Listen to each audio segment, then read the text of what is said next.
Hi guys, welcome back to the channel, FPL Consult here, and today we're going to take a look at the Game Week 13 wildcard draft. So this is going to be a very early Game Week 13 wildcard. It is the international break, so along the way I will upload an updated Game Week 13 wildcard, but just going to have an early look right now, and I'm recording this at the halftime mark of the Chelsea versus Man City game. So this is going to be quite updated. I will include most of the latest results in this video as well. If you guys find it useful, please give it a like and also subscribe as well if you are new around here. So Game Week 13 may not be the most ideal game week to wildcard, but I do understand that there are a couple of you guys still with your wildcards and you have quite a number of flags in your teams. There have been a couple more flags and injuries as a result of the Game Week 12 games. So I do understand if some of you guys are forced to wildcard in Game Week 13. So we're going to have a look right now, and of course we're going to try and take advantage of this international break because there could be injuries. So if you are definitely going to wildcard, do activate your wildcard early so that you can take advantage of the price rises as well. But let's take a look at the draft now. And in goal, I'm going to go with Areola and Flecken here, right? So in terms of keeper pairings, right, Areola and Turner, which was the previous very popular keeper pairing, did not work out very well because as it stands, right, Turner has lost his place to Vladimos. So basically we don't have a cheap playing keeper anymore, and that would be Areola at 4.3 million. So Areola is now the cheaper playing keeper, and of course if we are going long term here and we're wildcarding in Game Week 13, I would go for a 4.5 million keeper that has quite a good horizon of fixtures moving forward, and that would have to be Flecken, right? So in terms of fixtures, they rotate quite well, Areola and Flecken, and of course in Game Week 13, Areola has Burnley away, so you can start Areola. Flecken has Arsenal, so that's not great there, but in Game Week 14, Flecken will have Luton at home, so that's when you can play Flecken in goal as well. So they rotate really well, and of course there will be a blank coming up for Flecken quite soon. That's also when you can play Areola. So I do think that these two keepers rotate quite well, and they're not too expensive as well. They're quite cheap, right? 4.5 million and a 4.3 million. This draft is also 101 million, so I think it should be quite affordable for most of you guys. If you aren't able to afford that, you can choose to downgrade some players in this draft, right? But it would be a 3-4-3 formation or a 3-5-2 formation that we're going for in this particular draft. So let's take a look now at the defenders. So in defense, I've gone with Lascelles, James, Gabriel, Saliba, and Baldock. So one look at this backline and you can already see a couple things here. This double Arsenal defense here with Gabriel and Saliba. I'll touch on it in a bit. There's also Reece James. Is he back on the menu? I think he could be. And then there's Lascelles and Baldock as really cheap enablers. So let's cover the Arsenal players first. Why I've chosen to double up on these two players is simply because Arsenal's defensive numbers are still one of the best in the league. They're actually only second behind Man City, right? So really still a very good defense. And in terms of attacking threat, I think both of them did really well against Burnley. We already saw how strong they are in corners, and Saliba of course got the return, but on another day Gabriel could very well have gotten an attacking return from corners. You know, the way he attacks the ball from the corners is really good. So I think both of them present really good attacking threat. They're from a very good defense as well, and on top of that, there's not a lot of standout defenders to go for right now. The fixtures aren't really super good for a lot of the top teams, right, aside from Arsenal. So that's why I've gone for a double Arsenal defense here with Gabriel and Saliba. Touching on Reece James here, he's at 5.3 million, so it's quite expensive here, the same price as Saliba, but I do think he is back on the menu, right? I do think, like we've already seen in the first half of Chelsea versus Man City, right, that Reece James is just that very attacking player that we know when he plays, and if he's able to stay fit, he's a really good defender to have, because on the off chance that Chelsea keep a clean sheet, I know right now they are losing to Man City. As I'm recording, it's 3-2. By the time you're watching it, maybe it's a different scoreline already. And defensively, I know they're not the best, but Reece James is just someone that just presents such great attacking threat. And when you combine the fixtures that he has from Game Week 16 onwards, right, from Game Week 15 and Game Week 16 onwards, it's incredible fixtures for Chelsea, and that is when I think the double-digit hauls for Reece James can come. So you would be going slightly earlier here, but that's kind of the disadvantage of a Game Week 13 wildcard, where you will have to hop on some players earlier. And Reece James is one of them. I think you can, definitely take advantage of the the differential that he is right now, because he's not very highly owned. And of course, in the next couple of games, though it may be tough for Chelsea, he could very well just pick up attacking returns as well, right? And then from Gameweek 15, 16 onwards, it's home and dry. I do expect loads of returns for him. Of course, this is if he's able to stay fit. So definitely there is that injury risk with Reece James here.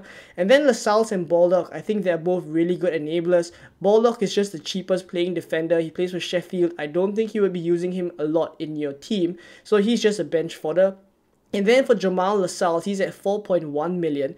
I can't see past a better enabler than Jamal Lascelles. I do understand that Newcastle lost 2-0 to Bournemouth over the weekend, but they were fielding a very, very thin squad, right? And to be fair, they have quite a couple of injuries right now. Bruno Guimaraes was a key player that was missing from the Game Week 12 game for Newcastle as well. So loads of injuries, and there will be players returning from suspension and potentially injuries as well after the international break, which is when I do think like Newcastle will start to pick up and keep their clean sheets. Defensively, they're still pretty good, right? So if their players are able to return as well, I think Lascelles does have quite a good horizon moving forward if you do need to use him, right? I don't think Botman will be returning anytime soon, so I do feel like Lascelles would just be a really good enabler, at least up till the point, say, Game Week 19, where potentially if Botman returns by then, right, you would have already made your value with Lascelles there. So there we go. This is the back five that we're going to go for. Realistically speaking, you would be fielding Gabriel, Saliba, and Reece James for most game weeks. Lascelles and Baldock, depending on their fixtures. I think the Baldock is definitely going to be on the bench. Lascelles is probably someone that you can consider starting if he has good fixtures. So there we go with this defense. Let's take a look now at the midfield.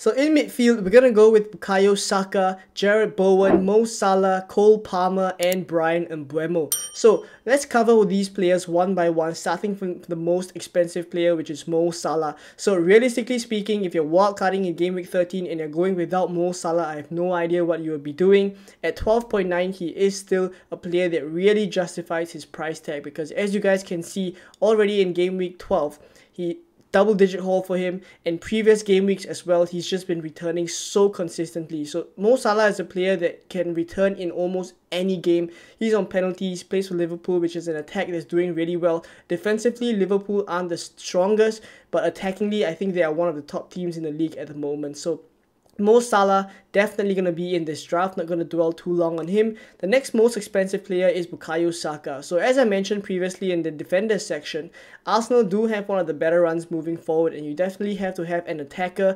I don't think we look elsewhere, because Martinelli is currently, he came off in Game Week 12 with a slight injury. Trossard, there's always a slight risk whether he starts or not. Martin Odegaard should be able to come back after the international break as well. So just touching on Saka, I do think like he's still the first choice penalty taker for Arsenal, and his numbers have been dropping off recently, and I do think part of that can be attributed to some players missing out, namely Odegaard as well, who is someone that supplies Saka the passes quite often as well. So I don't think Saka's numbers dropping is entirely just based off his performance. I think in terms of the eye test, in terms of performance, I still think he's looking pretty alright. And I think once Odegaard comes back, we will see Saka put better numbers up as well. So definitely need to have an Arsenal attacker, and I think Saka is the one to go for now. If during the international break, Martinelli comes back and he seems to be fine to start from Game Week 13 onwards, maybe you can consider him. But because of penalties, I'm just going to go with Saka for now. And then there's Jarrod Bowen, who's the next most expensive player. He's at 7.6 million, been returning very, very consistently this season, and of course one of the main players for West Ham right now. So he already returned. I brought him in Game Week 11, and he's been returning since then, right? So really happy with that, and I think Jarrod Bowen is someone that will just continue to take along with the fixtures that he has from Game Week 13 onwards. Is incredible, right? So I think Jarrod Bowen is definitely a player to keep a lookout for, and pretty much one of the first few names I think in my draft for Game Week 13 if I wasn't a wild card. Now, next up is Bryan Mbeumo at 6.8 million. I still think he's the best value midfielder right now. the usual stuff with him is he's on penalties. Brentford's fixtures currently in Game Week 13 aren't the best, but from Game Week 14 onwards, I think they shoot all the way up to the fixture ticker. One of the best teams for the next 6 game weeks after Game Week 13. So Bryan Mbeumo, one of the players who has been returning super consistently for Brentford, I think I would definitely have him at 6.8 million. Is an absolute bargain. Now Cole Palmer at 5.1 million is a similar player where he's also on penalties. He's pretty much starting every single game for Chelsea now. He's playing pretty high up as well. I think I like the roles and the positions he's taking up, and I think at 5.1 million he's also a really good enabler. You can, at 5.1 million, you can consider benching him for some games, right? There's definitely one of the possibilities, considering that there will be quite a number of attackers that you can field. Once you take a look at the attackers or the forwards, you will understand what I mean. But Cole Palmer is definitely someone you can consider benching if you do have a benching headache. At 5.1 million, I think it's slightly easier to bench, but he is on penalties, so it does make him a very, very decent asset that maybe you would want to start almost every other game week from game week 15 or 16 onwards. So there we go with this midfield 5. Saka, Bowen, Salah, Palmer, and Mbeumo.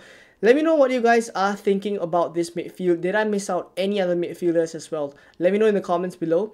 And let's take a look now at the forwards. So up front, it's Darwin Núñez, Erling Haaland, and Dominic Solanke. So I'm going to cover the easy one first. Erling Haaland is definitely a lock. I don't think I need to justify him anymore.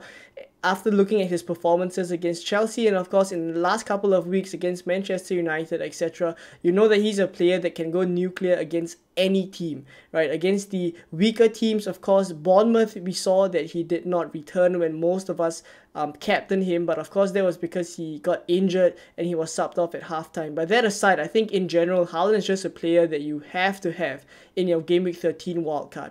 You could consider going without him if you were wildcarding earlier in Game Week 8, Game Week 9, Game Week 10, but I think now in Game Week 13 is slightly too close to the time where Man City's fixtures turn and start to become really good from Game Week 16 onwards. So Haaland is someone you would definitely have to have in your draft from the get-go from Game Week 13. Now, covering the two other players is Darwin Núñez and Dominic Solanke. So I've chosen to go with Darwin Núñez here because once again, Liverpool is still one of the better attacks. Darwin Núñez's numbers are only second to Haaland in the league. He's just getting so many chances and that just generally presents more goals for Darwin Núñez. So funnily enough, he has been returning consistently. It's just whether it's assists or goals. And I think in general, playing for a Liverpool attack that looks pretty fluid right now, he seems as if he's the first choice number 9, right? Ahead of maybe Cody Gakpo, who used to be playing there, or even Diogo Jota, who can play there sometimes. I think Darwin Núñez is the first choice right now.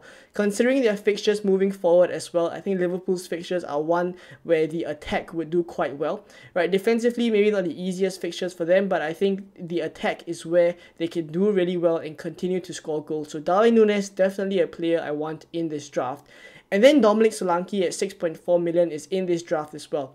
So you could say this is slightly a little bit of knee-jerk, but looking at the fixtures that Bournemouth have, and considering Solanke is just an asset in himself, 6.4 million, he's on penalties, plays 90 minutes for a Bournemouth team that just won Newcastle 2-0, and of course their fixtures moving forward are really good. They're playing some of the bottom half teams quite often in the next couple of game weeks, so I definitely think those are games that Bournemouth can nick a win.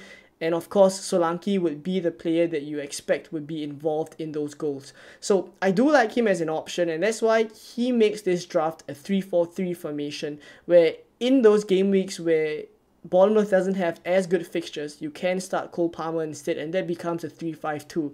So I do like Dominic Solanke as a pick. I think he could be a very, very spicy differential as well. So let me know what you guys think. And this is the draft. These are the 15 players. If I were to field the starting 11 for Game Week 13, I would just have Flecken, Jamal Lascelles, Baldock, and Cole Palmer on the bench for Game Week 13. The rest of them would be the starting 11 players. So hopefully you guys enjoyed this video and you found it useful. If you did, please give it a like and also subscribe as well if you are new around here, and I'll catch you guys in more Game Week 13 content over the international break coming very soon. Bye bye.